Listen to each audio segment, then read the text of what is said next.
This is a debate on motion 24292 in the name of Ruth Davidson on a motion of no confidence. I would encourage all members who wish to speak in this debate to press their request to speak buttons, and members should note that I will call the question on the motion immediately following the conclusion of the debate. Can I call Ruth Davidson? Thank you. Presiding Officer, we're here today because a former First Minister was accused of sexually harassing members of staff in the government that he was there not only to lead but to serve. We're here because the hastily changed policy designed to protect staff from such actions was not fit for purpose and was implemented in an unfair and unlawful way. We are here because the Scottish Government, when subject to judicial review of the cluster burach that had occurred, sought to frustrate the court, embarrassed their own lawyers and attempted to defend the indefensible, costing the taxpayer over £500,000 in the process. Nobody comes out of this well, apart from the original complainants and the external counsel to the Scottish Government. And nobody has taken responsibility for the multiple failings at every level which occurred. Getting to today has been a process years in the making. And let's remember the promises that were made. I now intend fully as the First Minister to respect the work of the various investigations that have been established.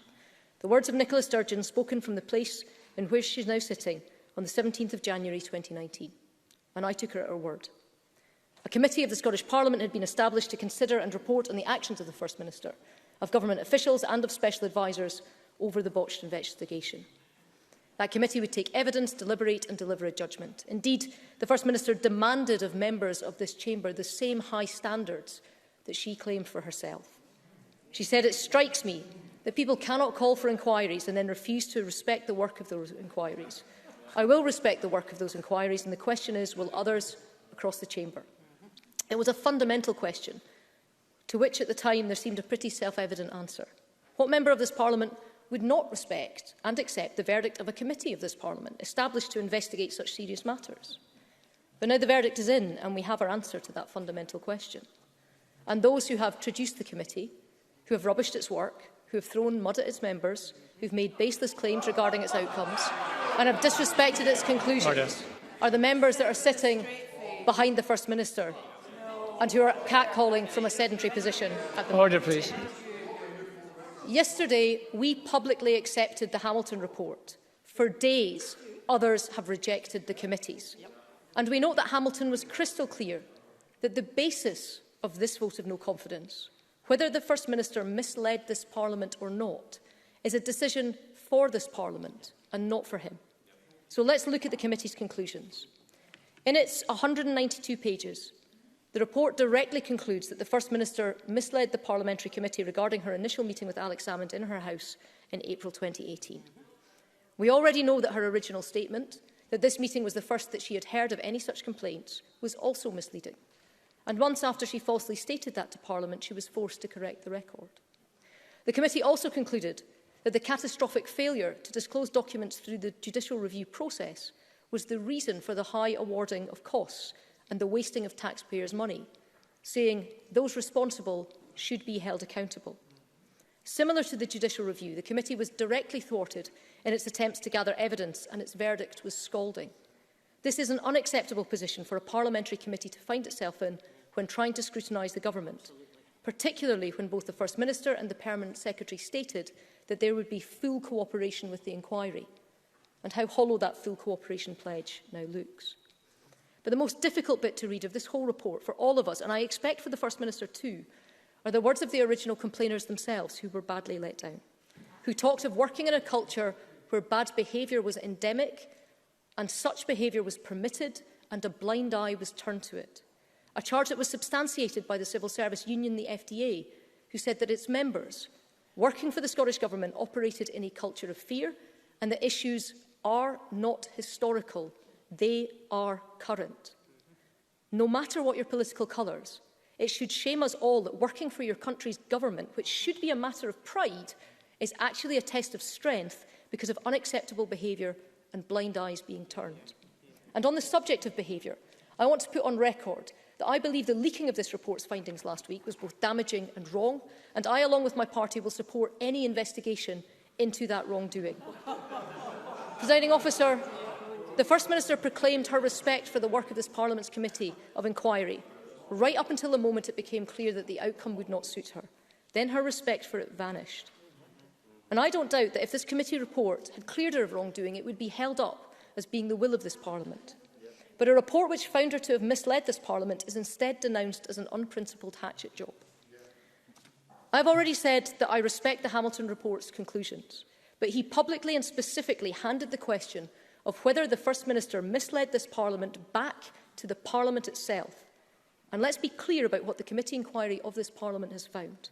After taking months of evidence from dozens of witnesses, even including the First Minister's 8 hours of testimony, after all of that evidence gathering and deliberation, the committee found that Nicola Sturgeon misled this Parliament. And nothing can erase that fact, however inconvenient it is to the First Minister and to her supporters. And let's remember that by misleading this Scottish Parliament, she misled the people of Scotland too. No First Minister who truly wanted to live up to the ideals of this Parliament should feel able to continue in post after having been judged guilty of misleading it. How can Parliament have confidence in the words of a First Minister whose words have been found to be false? The honourable thing would be to resign. Whether the First Minister has that sense of honour is now between her and her conscience. I move the motion in my name. Thank you. And I call on the First Minister, Nicola Sturgeon. Presiding Officer, wisdom, justice, compassion, integrity. Those are the values inscribed in our mace, and each and every single one of us has a duty to uphold them. So before I address my position, let me say this. There are some in this chamber who decided before a single word of evidence had been heard that I was guilty in relation to the handling of complaints against the former First Minister. The only question was what they would choose to find me guilty of. In recent months, I've faced accusations of conspiracy against, collusion with and cover-up on behalf of Alex Salmond. None of that is supported by evidence because none of that is true. But for some, as I think this Tory motion makes clear, getting to the facts, learning lessons and helping ensure that women are not let down in future were always secondary considerations to the desperate attempt to claim my political scalp. Nevertheless, Presiding Officer, the committee's work was important, and I give an assurance today that the Government will study its report closely and take its recommendations very seriously. The mistake made by the Government in the investigation of the complaints against Alex Salmond, albeit a mistake made in the course of trying to do the right thing, was serious, as were the consequences of it. And once again, I want to apologise unreservedly to the women who were let down as a result of that. It will be a priority of mine for as long as I am First Minister to ensure that lessons are learned and that trust is re-established so that anyone in future who considers that they have suffered sexual harassment has the confidence to come forward and know that their concerns will be listened to and addressed. Turning now, Presiding Officer, to my own position. As I said in evidence to the committee, I may not have got everything right in my handling of this situation. The situation I was confronted with was extremely difficult, politically certainly, but also personally. I accept and respect that some people faced with the same situation may have made different decisions. But I am clear in my mind that I acted appropriately and that I made the right judgments overall, and I reject entirely any suggestion of misleading this Parliament. Now, for me, being at peace with my own conscience, as I am on these matters, is a necessary condition of being able to continue as First Minister. But I know that that is not sufficient. No politician can be her own judge and jury. The public deserved independent verification that I had not breached the standards that I am expected to uphold. And yesterday they got that assurance from James Hamilton's report. Mr Hamilton considered all of the issues that were alleged to amount to a breach of the Ministerial Code, including the question of whether I misled Parliament, and this is what he concluded. I am of the opinion that the First Minister did not breach the provisions of the Ministerial Code in respect of any of these matters. In advance of yesterday's report, all parties spoke of the need to respect Mr Hamilton's conclusions. Indeed, the report of the committee itself says this: James Hamilton's report is the most appropriate place to address the question of whether or not the First Minister has breached the Ministerial Code. Presiding Officer, let me be clear about this. Had Mr Hamilton's report gone the other way, I would have accepted it. Had he found that I had breached the code in anything other than the most technical and immaterial of ways, I would have been standing here right now tendering my resignation. Because the integrity of the office I am so privileged to hold really does matter to me. The office of First Minister is more important than any temporary incumbent of it. But given that I have been cleared by that independent report of any breach of the Ministerial Code, then my message to all those, especially to the Conservatives, who now, despite Ruth Davidson's protestations, refuse to accept Mr Hamilton's conclusions, is this. If you think you can bully me out of office, you are mistaken and you misjudge me. If you want to remove me as First Minister, do it in an election. Of course, if today's desperate political stunt proves anything, it is that you have no confidence whatsoever in your ability to do so because you have nothing positive to offer the Scottish people. Presiding Officer, the last year has been exhausting for everyone. My experience of it is as nothing compared to those who have lost loved ones, suffered illness or watched businesses go to the wall. But I have given my all every single day trying to lead us through this ordeal. I don't mind admitting that the intensity and the gravity of decision-making has taken its toll. The Alex Salmond saga and the assault on my character that it has entailed has certainly not helped. But this country needs strong, experienced and positive leadership as we continue to navigate our way through and out of this crisis. And, Presiding Officer, that is what I offer. Which takes me to my final and to my most fundamental point. Tomorrow, this parliamentary term reaches its conclusion, perhaps not a moment too soon. The toxic atmosphere that has infected this chamber in recent months will give way, I hope, to the fresh air of an election. And I hope that the fresh air will bring with it a rigorous and positive debate, not just about personalities, but about the kind of country we want to be, about how we rebuild from this pandemic and create a fairer, more prosperous Scotland.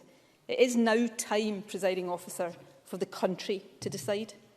The confidence of this Parliament matters. Of course it does. But it is the confidence of the people of Scotland that matters most. And that, the confidence of the people, is what I will seek to demonstrate and seek to win in the weeks that lie ahead.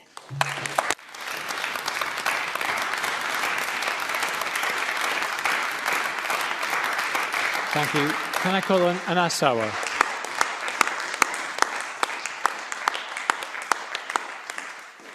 Presiding Officer, earlier today we held a minute's silence on the steps outside this chamber to remember all those who have lost their lives over the past year and all those grieving the loss of a loved one. On this, the penultimate day before the Parliament reaches the end of its 5-year term, I would much rather we were reflecting on the impact of this dreadful pandemic and debating what we need to do to ensure our country recovers in the years ahead. Instead, we are confronted by a litany of government failings which led to 2 women being so badly let down, and a Tory party that cares not about the principles but about the politics. A harassment policy failed. 2 women were let down. It has shaken trust in the system and risked discouraging victims to come forward. It has called into question the integrity of government. It has undermined the principles of transparency and accountability. It has seen a misuse of public money. There are huge failures and big questions to be answered. There are no winners in this debate. Not the SNP. The spectacle of using a harassment inquiry as a recruiting tool was grotesque. And the Tories, in the face of all these failures, playing politics, interested only in getting a scalp. They announced they would bring a vote of no confidence before the First Minister had even given evidence to the committee. They lodged this motion on the 4th of March, before the Hamilton inquiry or the committee inquiry had concluded. Seriously? On one side, a litany of failings from a government that let down 2 women. On the other side, an opposition guilty of playing grubby party politics on an issue as serious as sexual harassment. This is a day of shame for our Parliament. Scotland deserves a better government, and it deserves a better opposition. From the outset, I have made it clear that we would not prejudice the outcome of the inquiries, that we would remove party and personality. I accept the conclusion of the report published yesterday, but I also accept the conclusions of the cross-party report published today by a committee of this Parliament, which highlights a catalogue of errors. And yet still nobody has taken responsibility for the catastrophic failings by this government. There are still serious questions for the Permanent Secretary and for the First Minister too, because the buck ultimately stops with her. It cheapens this Parliament to have the government attacking the work of the committee. The SNP's tactics risk calling into question the very verdict of every committee of this Parliament ever. Members have spent months scrutinising and investigating in an attempt to get to the truth, often in the face of obstruction from the government. There are huge challenges ahead for our country, but I tell you, Presiding Officer, we can't come back to a Parliament like this after the 6th of May, using this chamber as a game designed to divide our country further. Earlier today, I lodged an amendment to this motion which recognised the gravity of the government's failures and demanded that someone takes responsibility, whilst also calling out the shameless blame-paying by the Conservatives.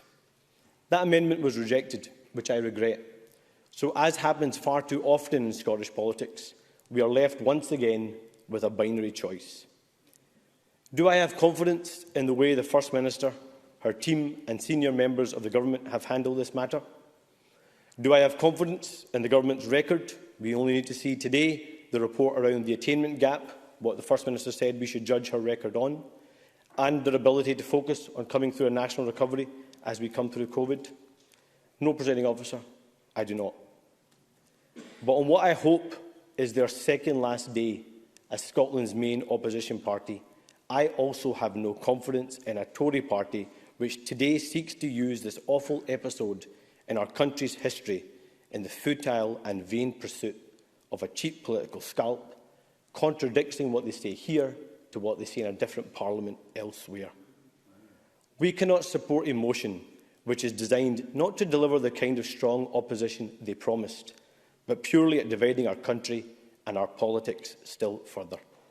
A failing government on one hand, a game-playing opposition on the other. Our politics must be better than this. Our people deserve better than this. For the sake of the people of Scotland coming through COVID and with the huge challenge and task that faces us, we can't come back to this. Presiding Officer, Scotland deserves a better government and it deserves a better opposition. Thank you. Can I call on Willie Rennie? Scottish politics today does not look pretty. Talk of lynching, assassination, leaking the private evidence of complainants, tabling motions of no confidence before even all the evidence had been heard, attacking a committee because it does not agree with the First Minister, lauding the performance of Nicola Sturgeon because she talked to a committee for 8 hours, as if the show is more important than the facts, boasting about recruiting new members on the back of this tragedy. No one wins from this ugly episode. Not the First Minister, not Douglas Ross, and certainly not Alex Salmond, who has been exposed for what he really is. Though we know who has been failed, the women who complained. When they stepped up, we were not there for them. In the committee report published today, one woman tells how she and her fellow complainer were dropped by the Scottish Government and left to swim. There are unresolved issues that I wish to explore today, so we would have voted for the amendment in the name of Anas Sarwar if it had been selected. The Conservatives have shown themselves as only interested in removing Nicola Sturgeon from office rather than the facts of this terrible series of events. They have undermined the integrity of the independent investigator.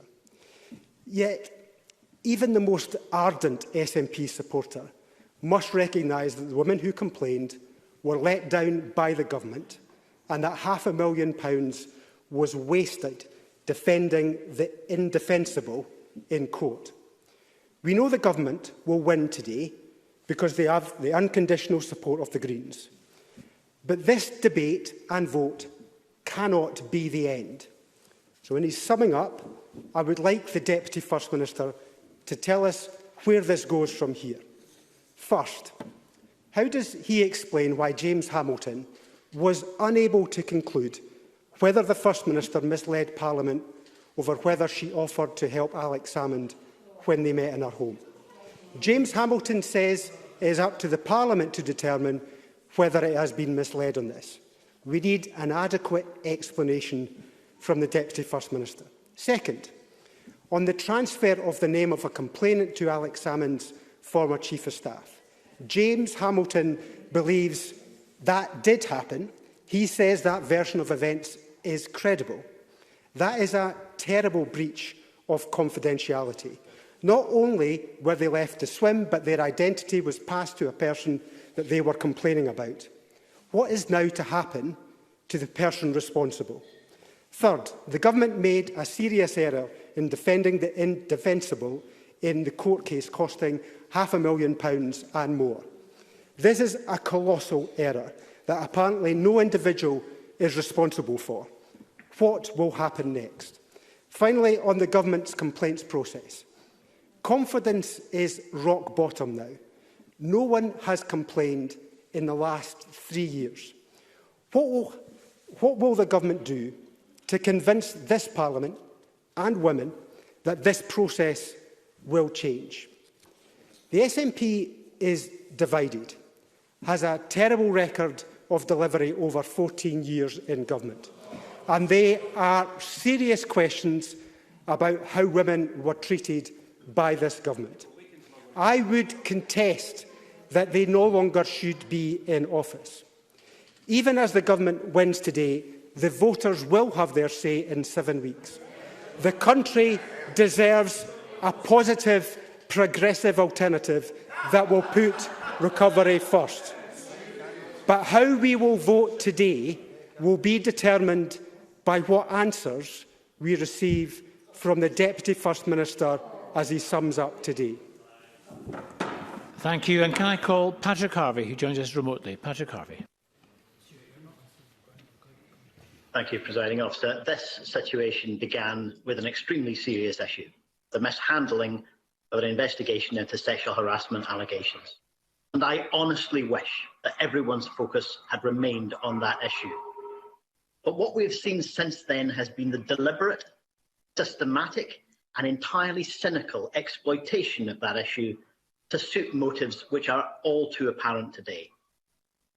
The media in Scotland and throughout the UK is awash with speculation about the Sturgeon Salmon psychodrama.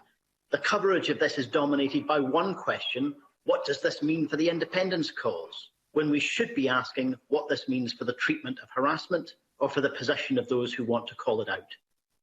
Sadly, we already know the answer to that question. Since the original committee leaks months ago, through multiple instances of MSPs on that committee prejudging the evidence, announcing their political motivations to the world, and then to the disgraceful betrayal of trust, the original complainers over the last weekend, what should have been a serious inquiry has descended into farce. I believe this is the deliberate choice of those who have nothing to offer the people of Scotland. They looked at the devolved institutions and saw a high level of public trust in them and could not bear it. And they set about trying to drag everything down to their level. They will fail.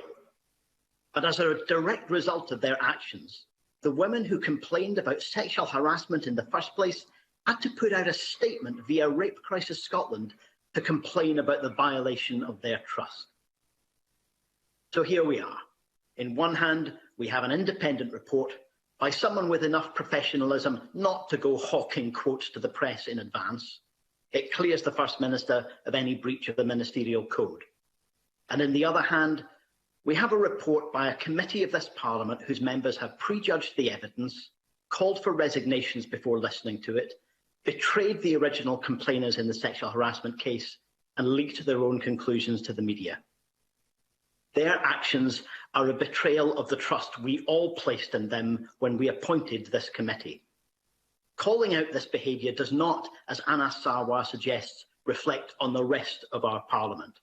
Our Parliament is better than this, but they have clearly destroyed the credibility of their own work and advertised their partisan motivations for all to see. And far worse than that, they have sent a chilling message to anyone else considering complaining about harassment by powerful men, that if they do so, their lives can be turned into tawdry political theatre for months or even years. The only resignations I have any interest in debating today are those of the committee members who have so systematically broken our rules, abused the trust of witnesses, and played childish games with the serious issue they were asked to examine. They are the ones who should be resigning today, and any political party that wants to come out of this episode with a shred of credibility will do whatever it takes to identify the culprits and ensure that they are not able to stand for re-election in 6 weeks' time. They have shown contempt for the serious issue of sexual harassment. They have shown contempt for their witnesses. They have shown contempt for the rules of this Parliament. And having failed in their attempt to drag Scottish politics down to their level, they should just go. Thank you, Presiding Officer. Thank you, Mr Harvey. Can I call Alistair Allen, who joins us remotely? Alistair Allen. Presiding Officer, James Hamilton's independent investigation has now finally reported. It has unambiguously cleared the First Minister of all the charges that she had breached the ministerial code. Those very accusations were, of course, what today's flimsy motion of no confidence was seemingly built on. And judging by what I've heard so far, they are the dead horse which the Tories look determined to flog. It is worth collectively reminding ourselves, though, that this whole unhappy story isn't ultimately about politics. It's not about the conspiracy theories that grip the political and media worlds and which at one fevered point encompassed everyone in Scotland from the First Minister to SNP staff, to the complainers, to the civil service, the prosecutors, and even, and probably enough, to the Lord Advocate. In case we forget, this is ultimately the much simpler, sadder story of two women, two real human beings who made complaints. The Scottish Government's own complaints procedures, as we all now know, completely failed them. So too, it gives me no pleasure to say, did some of the officials who were tasked with operating those procedures. For my many sins, Presiding Officer, I have served these last 2 years on this Parliament's Committee of Inquiry into the handling of those complaints. Like a number of other committee members, I decided many months ago not to give a breathless running commentary to the media about our evidence and private deliberations. And to say that our committee leaked like the Titanic would be to do a considerable injustice to Harland and Wolff. The Titanic only leaked the once.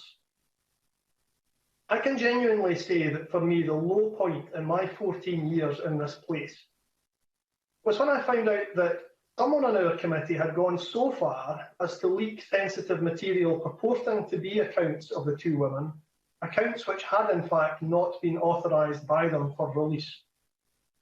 That, Presiding Officer, was in flagrant breach of every assurance the women had been given about the trust they could place in us.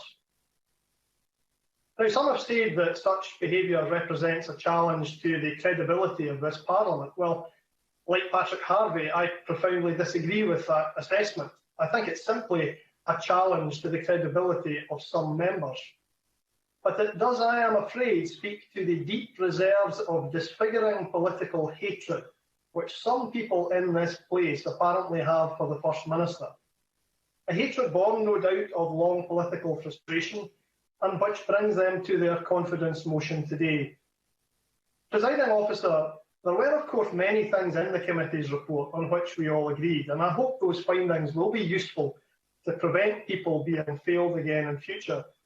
The unevidenced insinuations about the First Minister, which were tacked onto the end of our report in the last day or two of our meetings, do not, I am afraid, fall into that category. In any case, Mr Hamilton's report demolishes the very basis for today's motion. The idea that the ministerial code was breached through failure to record meetings, the allegation that the First Minister may have attempted to influence the conduct of the investigation, or that she misled Parliament, or that she failed to comply with the law, are all rejected. So, Presiding Officer, as this Parliament draws to a close and this motion runs into the sands, what are the opposition left with? Their loathing aside, I mean. Well, they're left facing an election which it seems they have decided to make all about character. Presiding Officer, after this week, I wish them good luck with that one. Thank you, Mr Allen. And we'll turn now to closing speeches. Jackie Baillie, to be followed by John Swinney. Jackie Baillie. I am proud to have been a member of the Scottish Parliament since its inception, just like the Presiding Officer and the First Minister, a member of the class of '99. But never in my 22 years here have I seen or imagined anything quite like this. The fallout between the former First Minister and the current First Minister has laid bare the deep divisions in the SNP. It's laid bare the blurring of lines between the party and the government, and it has exposed the need for the Scottish Parliament, in my view, to have more powers to hold the government to account. I want to focus my comments on the committee report, but first let me say that the result of this vote of no confidence is a foregone conclusion. I have to question the motivation of the Tories to have a vote of no confidence before James Hamilton had even reported, before they had seen the outcome of the committee's inquiry, is deeply irresponsible. The committee report published this morning details the catastrophic failings of the Scottish Government on a matter of the utmost seriousness and sensitivity. Despite the obstruction of the Scottish Government, and the obstruction was significant, the committee has managed to get beyond the veil of government secrecy. We must never forget, though, the two female civil servants who complained about harassment and who have been comprehensively failed by the Scottish Government. I welcome the First Minister's acknowledgement of this and apology for it. But 3 years on, no one has taken responsibility for this. There have been no resignations, no sackings, yet we all acknowledge that the failure was catastrophic. The harassment policy was rushed through without any specialist advice or input. The handling of complaints was fundamentally flawed, with the appointment of an investigating officer that was not independent from the process. And the person who had oversight of all of this, who was involved in every aspect of the procedure, was the Permanent Secretary, and she must bear much of the responsibility. The Scottish Government still does not have a functioning harassment policy, so it is essential that the recommendations of the Laura Dunlop report are carried through urgently, and it's essential that the recommendations of the committee, the majority of which were unanimous, are carried forward too. The committee also felt that the Scottish Government's determination to plough on, defending their position in the Court of Session when the prospects of success were minimal, was irresponsible and cost the taxpayer in excess of £500,000. A majority also believed that the First Minister misled the committee about whether she would intervene following her meeting with Alex Salmond on the 2nd of April. Now, I know that this has been painted as a partisan decision, but let me say to you, one independent member, one Labour member, 2 Tories and 1 Lib Dem agreed after hearing the evidence. That's not partisan. But 4 SNP members who voted together were never, despite what they may have heard, were never going to vote to criticise the First Minister. There remain many serious questions that need to be answered, that need to be answered about the First Minister's judgment, that need to be answered about the Scottish Government's handling of harassment complaints. But above all, we need to ensure that women coming forward to complain about harassment are not let down by the Scottish Government ever again. And can I call John Swinney to be followed by Liz Smith? John Swinney. Presiding Officer, it is my privilege to close this debate for the Government and to encourage Parliament to reject this baseless motion from the Conservatives. At the heart of this debate, as many members have talked about, are two women who had the bravery and the courage to complain about behaviour that was unacceptable. I say to Parliament honestly that they were let down by the Government. That has been acknowledged by the First Minister, by me on countless occasions, and we accept that criticism and we have apologised for it. But as Dr Alistair Allen has just said, those women were also very badly let down by somebody who was a member of this committee by leaking a misrepresentation of their evidence to a Sunday newspaper. That has added trauma upon trauma to these complainants, and whoever was responsible for that should consider the issues raised by Patrick Harvey in his contribution, because they are unfit to be a member of this Parliament. The Government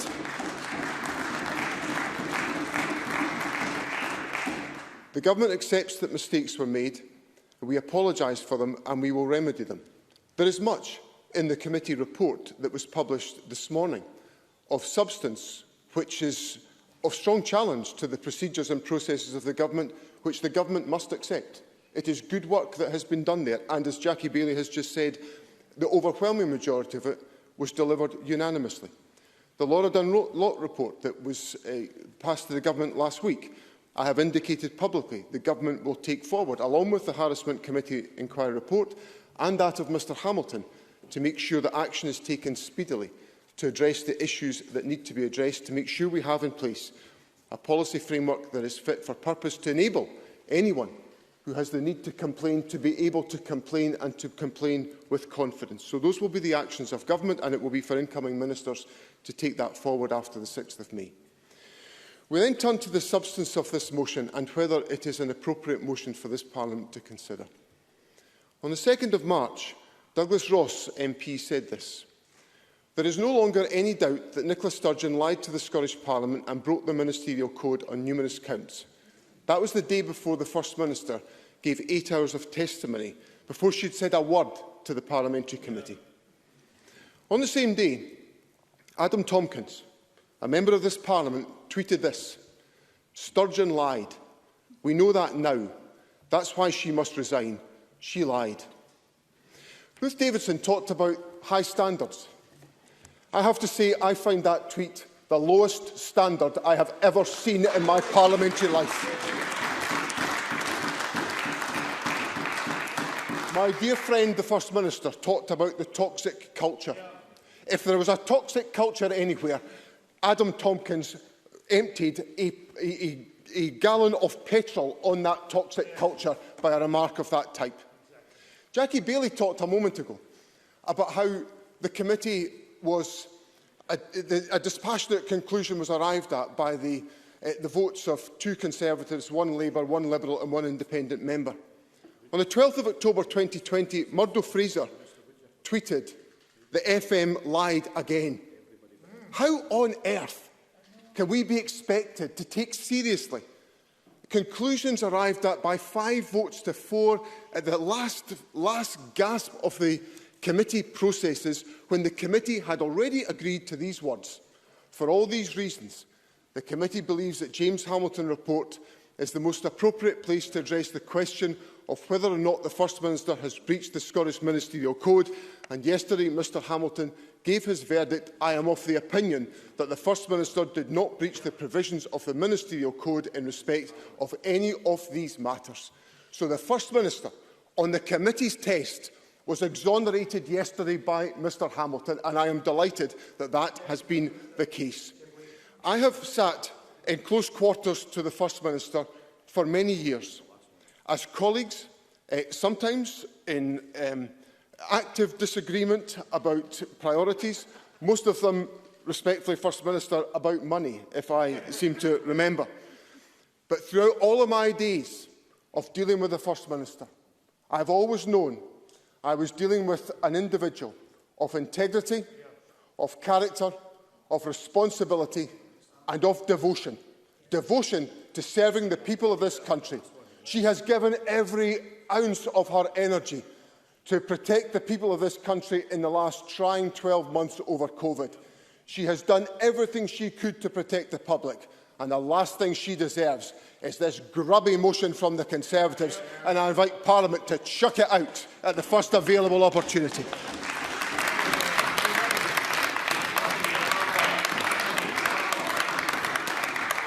Thank you, Mr Swinney. And can I ask Liz Smith to wind up our debate? Thank you. Tomorrow, Presiding Officer, every seat in this Parliament becomes vacant again, and all business in the Chamber comes to an end, after which we await the verdict of the voters on the 6th of May, just 6 weeks away. And as the First Minister said, that is as it should be. But I hope the newly elected members on the 6th of May will learn some very important lessons about what this whole sorry saga has meant for Scottish politics.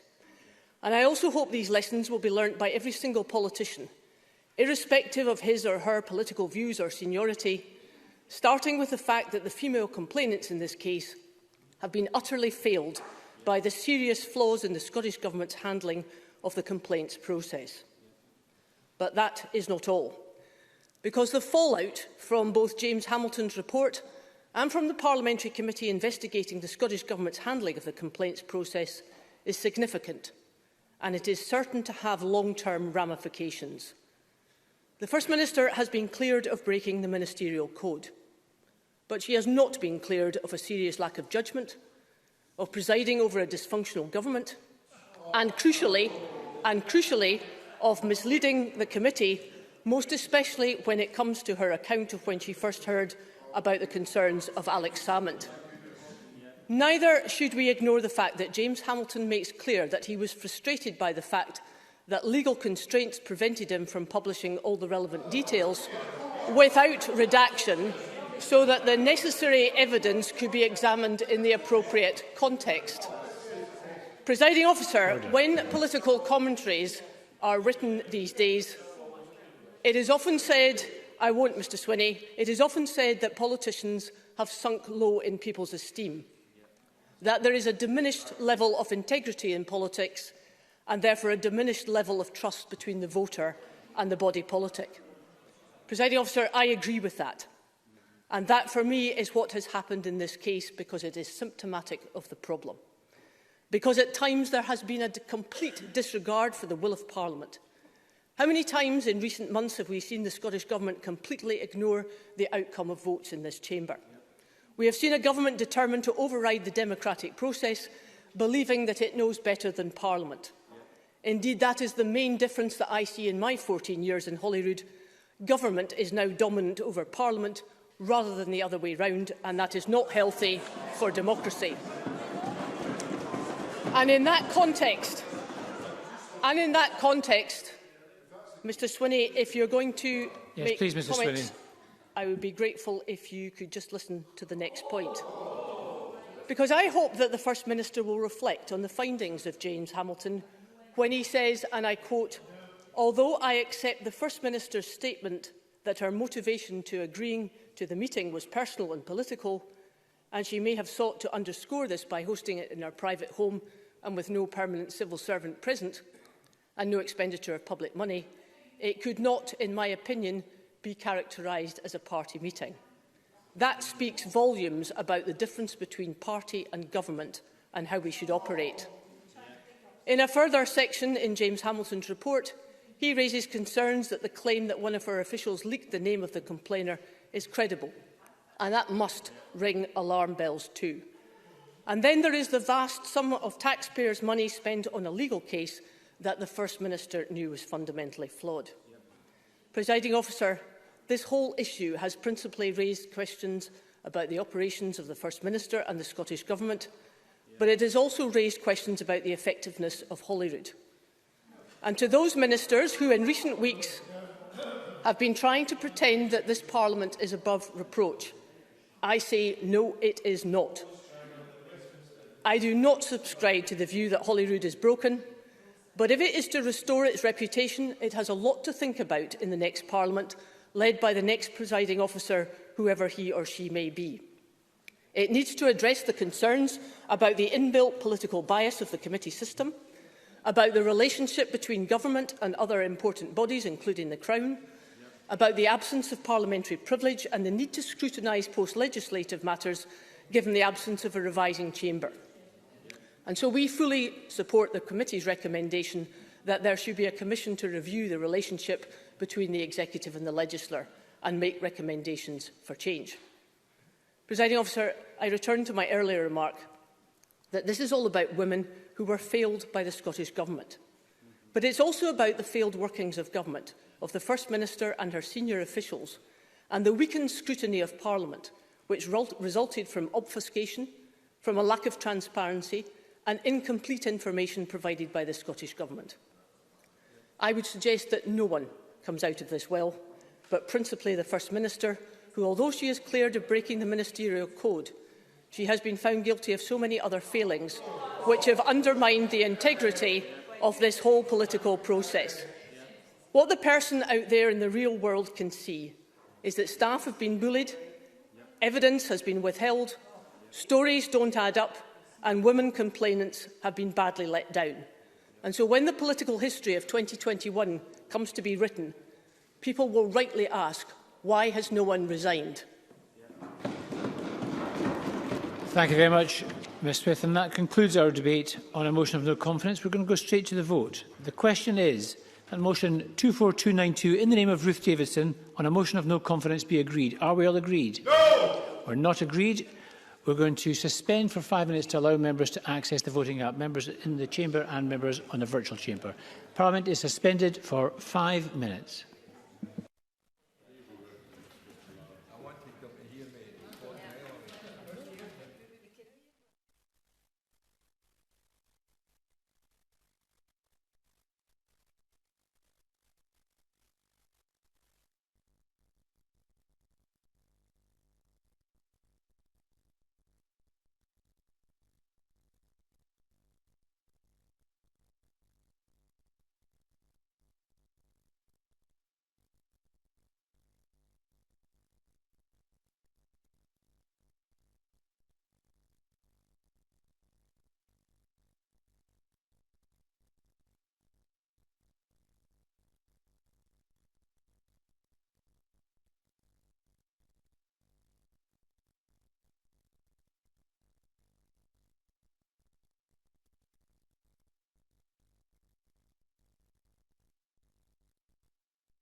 Thank you, colleagues. We are now back in session and we're going to move straight to the vote.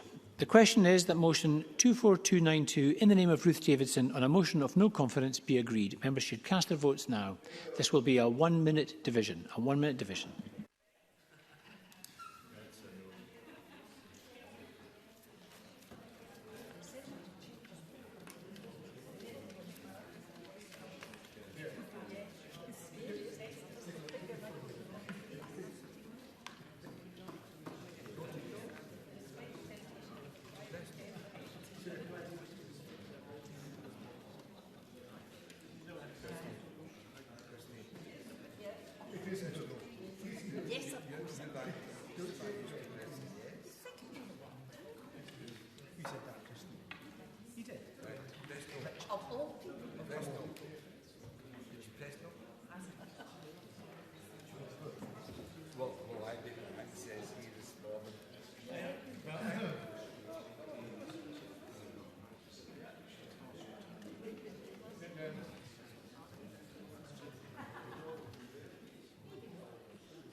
Thank you, colleagues. That vote is now closed. Please let me know if you were not able to vote.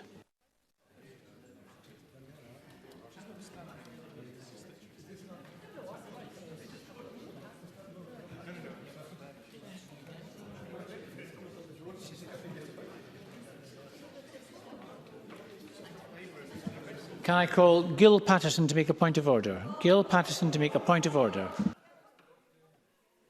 Thanks very much, Presiding Officer. I was unable to access the app. I would have voted no. Thank you, Mr Patterson. Your vote will be added to the vote. Thank you.